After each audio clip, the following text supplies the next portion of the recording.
ഈ പഴയ ബ്ലഡ് ബാങ്കുകൾ, കാറിൻ്റെ ബമ്പറുകൾ, പഴയ കസേരകൾ. നിങ്ങൾ ടാങ്ക് വാങ്ങിക്കുമ്പോൾ അത് കേൾക്കേണ്ടായിരുന്നു LLEP എന്ന് പറയേണ്ടത്, HTP എന്ന് പറയുന്നത്.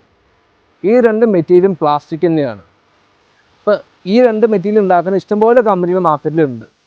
പക്ഷേ അതിനകത്ത് വില കുറഞ്ഞ് കിട്ടുന്ന കമ്പനികളുണ്ട്, വില കൂടിയ കിട്ടുന്ന കമ്പനികളുണ്ട്. നിങ്ങളെല്ലാം വിചാരിക്കും ഇതെന്തത് സെയിം സാധനം തന്നെയാണല്ലോ, ഇത്ര വില കുറച്ച് കിട്ടുകയാണെങ്കിൽ പിന്നെ അതിനകത്തേക്ക് പോയാൽ പോരെ എന്ന ചോദ്യം നിങ്ങൾക്ക് വരില്ലേ? പക്ഷെ എപ്പോഴും ശ്രദ്ധിക്കേണ്ടതെന്ന് വെച്ചാൽ ഈ വില കുറയുമ്പോൾ ആ കോസ്റ്റ് കട്ടിയായിട്ട് പല സാധനങ്ങളും ഇതിനകത്ത് ഉപയോഗിക്കാൻ ചാൻസസ് ഉണ്ട്. എക്സാമ്പിൾ പറയുകയാണെങ്കിൽ ഈ പഴയ ബ്ലഡ് ബാങ്കുകൾ, കാറിൻ്റെ ബമ്പറുകൾ, പഴയ കസേരകൾ, ഇതൊക്കെ വെച്ചിട്ട് പല കമ്പനികളും നമ്മുടെ നാട്ടിൽ ടാങ്ക് ഉണ്ടാക്കിക്കൊണ്ടിരിക്കുന്നു. അതുകൊണ്ട് തന്നെ ഇതിന് കോസ്റ്റ് കുറയ്ക്കാനും പറ്റുകയും ചെയ്യുന്നുണ്ട്. പക്ഷേ ഇത് നമുക്ക് ദേഹത്തിനും നമ്മുടെ ലൈഫിനും ഹാനികരമായിട്ടുള്ള സംഭവങ്ങളാണ്.